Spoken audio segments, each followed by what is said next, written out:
Hello student. तो again मैं आपके लिए लाया हूँ इलेक्ट्रोकेमिस्ट्री का पार्ट 2 एमसीक्यू। बिहार बोर्ड के लिए अगेन बहुत ही बेहतरीन लेक्चर होगा। तो एमसीक्यू सॉल्व करने वाले हैं। और अगर आप कोर्स लेना चाहते हैं तो 250 में मिल जाएगा। और अगर आप कांटेक्ट करना चाहते हैं तो ये मेरा कांटेक्ट नंबर है, कांटेक्ट कर लीजिए और ज्वाइन कर लीजिए आईआईटी नीट का बैच। और बिहार बोर्ड का तो मैं सॉल्व करा ही रहा हूँ, ठीक है। और बिहार बोर्ड में भी एक बैच चल रहा है, वो भी आप लोग ज्वाइन कर सकते हो, तो आप ज्वाइन कर लीजिएगा। चलिए आगे बढ़ते हैं। तो देखिए हम लोग कल 21 तक सॉल्व किए थे, 22 से स्टार्ट कर रहा हूँ मैं।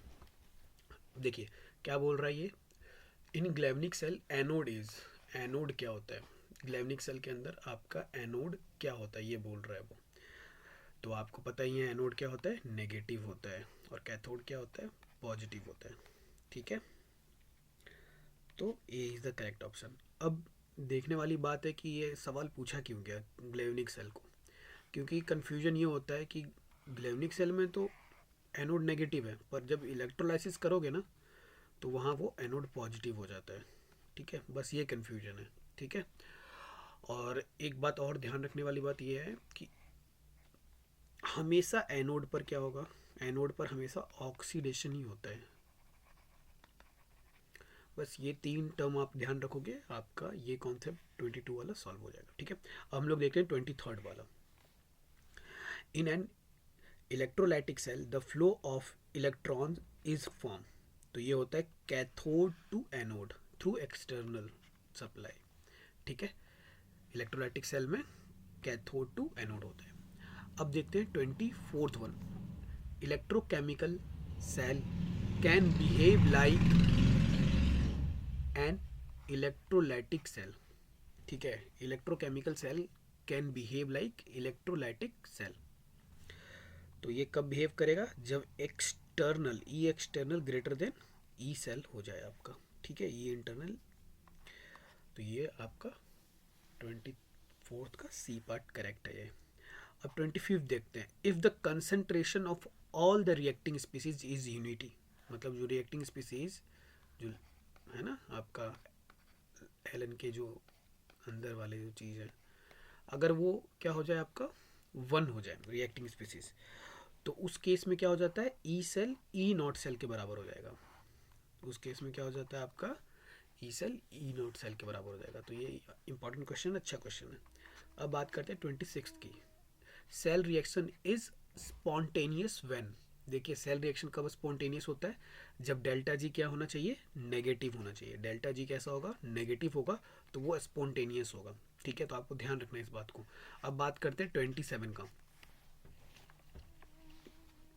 तो देखिए 27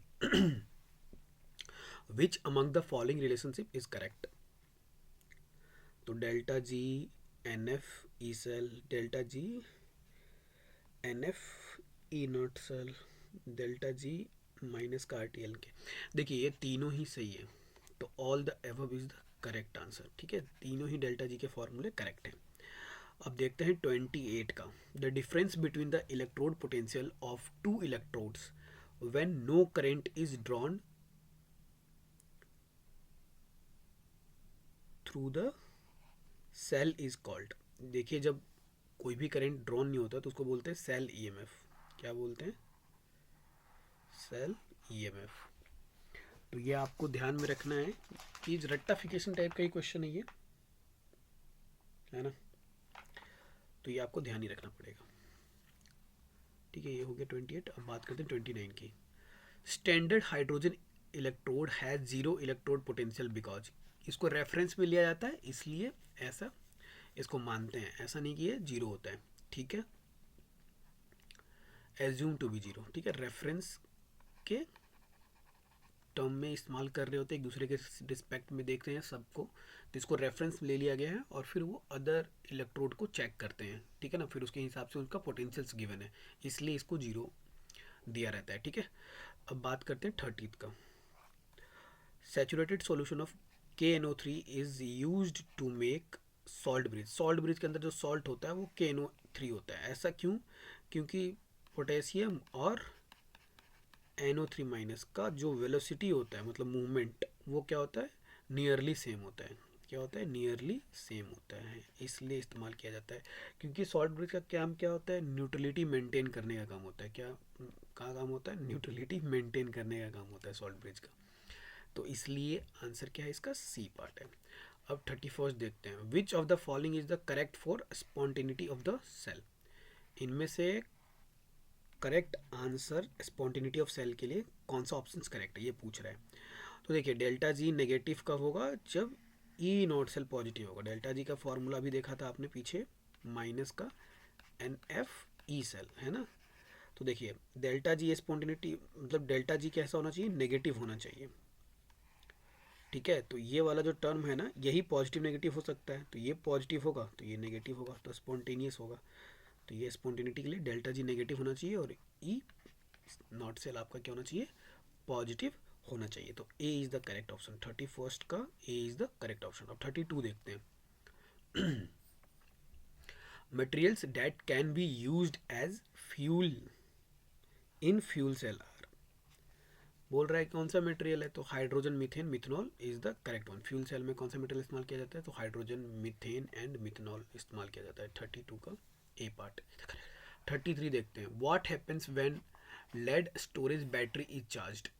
देखिए लेड स्टोरेज बैटरी का रिएक्शन आपको देखना बहुत ज़रूरी है, ठीक है, और ये याद ही रखिएगा तो ज़्यादा बेटर है।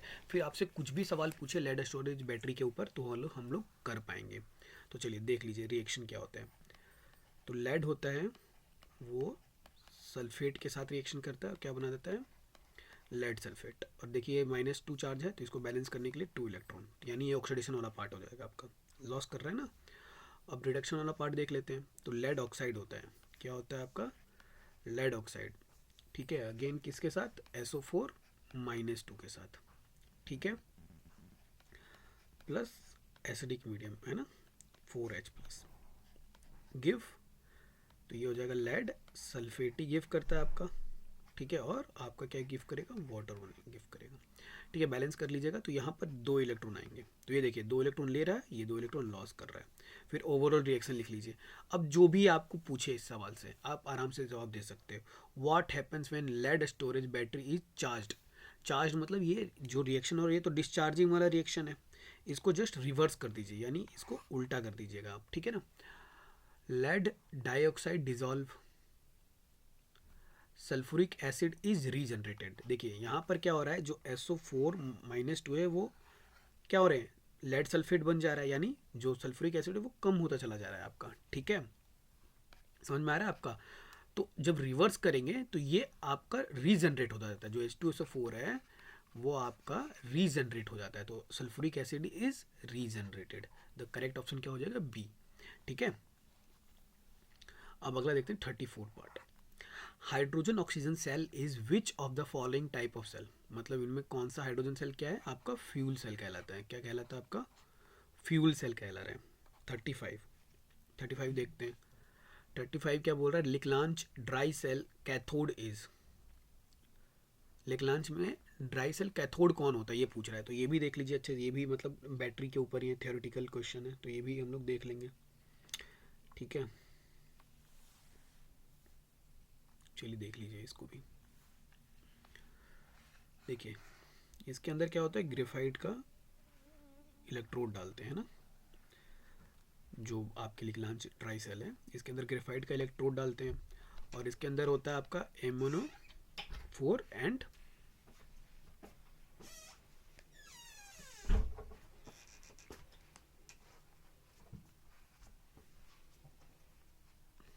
और ये आपका होता है, और ये आपका जो बाहर का जो होता है ये होता है जिंक। तो ये होता है आपका ग्रेफाइट कार्बन का, ठीक है, और ये होता है आपका नेगेटिव टर्मिनल। ये पूरा का पूरा जो बाहर का होता है ना वो होता है नेगेटिव टर्मिनल, यानी ये एनोड है आपका, ठीक है, और ये ग्रेफाइट कार्बन वाला ये क्या है, कैथोड होता है, ठीक है। तो लिकलांच सेल कैथोड इज, तो कैथोड कौन सा है आपका, ग्रेफाइट रॉड। तो सी इज द ऑप्शन। और ये मसाले डाले जाते हैं इसके अंदर, MnO4 और NH4Cl, ठीक है। तो ये पूरा आप डायग्राम बनाकर पूरे नंबर ला सकते हो, अगर पूछा जाए इसके बारे में बता भी सकते हो, रिएक्शन भी लिख सकते हो। अब 36 देखते हैं, लेड स्टोरेज बैटरी। अभी पिछले ही चेक किया था, रिएक्शन लिखा हुआ है ना, PbO2 is reduce to PbSO4 at a cathode. ठीक है, Pb is oxidise to PbSO4 at the anode. ठीक है, both electrode are emerged in the same aqua solution of H2SO4। देखिए तीनों के तीनों ही करेक्ट ऑप्शन है। ठीक है ना, अभी देखा था वही हाफ रिएक्शन में आप चेक करोगे ना, तो ये सारे के सारे आपको भी दिखते हुए मिलेंगे। ठीक है, तो all the above are the true, तो मतलब 36 का सारे ही सही है। अब 37 देखते हैं, the best way to protect the iron from rusting is. ठीक है, तो सिंपल सा है, आयरन अगर रस्टिंग हो रहा है यानी ऑक्सीडेशन हो रहा है उसका, ठीक है, तो उसको बचाना है तो उसको कैथोड बना दो तो बच जाएगा। ठीक है, और स्लाइन वाटर में नहीं डालना है, और रिडक्शन हो मतलब और ऑक्सीडेशन होगा, खराब हो जाएगा वो। तो making iron cathode is the correct. ये 37 का फर्स्ट ही करेक्ट है इसका। अब बात करते हैं 38, among the following statement is fall. इनमें से कौन सा फॉल्स है ये पूछ रहा है आपसे। ठीक है ना, तो चलिए पढ़ लेते हैं।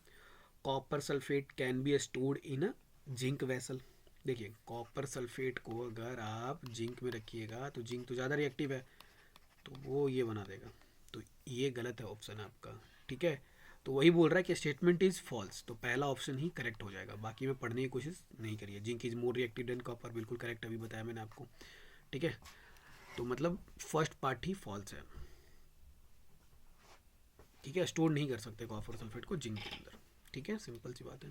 तो 38 के बाद अब बात करते हैं 39 की। Zinc is coated over iron to prevent rusting of iron because. देखिए जिंक को आयरन के ऊपर लगाते हैं, यानी जिंक क्या कर रहा है, ऑक्सीडाइज हो रहा है, तो इसका जो ई नॉट है वो क्या होगा, लेसर होगा आयरन से, है ना, तभी तो ये एनोड बनेगा और ये कैथोड बन जाएगा। ठीक है, तो सिंपल सी बात है कि आपका जेड का क्या होगा, कम होगा, है ना, आयरन से, तो this is the correct option, B is the correct option.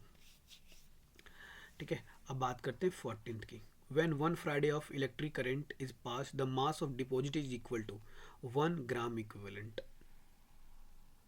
ठीक है, 1 gram equivalent is the correct option. तो 40 का क्या हो जाएगा आपका, ए इज द करेक्ट ऑप्शन। ठीक है, तो आज हम लोग 40 तक आपको बोला थे, है ना, तो सफिशियंट है क्वेश्चंस। इलेक्ट्रोकेमिस्ट्री के एमसीक्यू इससे बाहर नहीं पूछे जाएंगे आपसे। ठीक है, तो थैंक यू सो मच। कल हम लोग अगला चैप्टर चालू करेंगे, है ना, सॉलिड स्टेट से स्टार्ट करेंगे हम लोग। ठीक है, सॉलिड स्टेट, केमिकल काइनेटिक्स, ये सब सॉल्व करेंगे हम लोग। तो थैंक यू सो मच।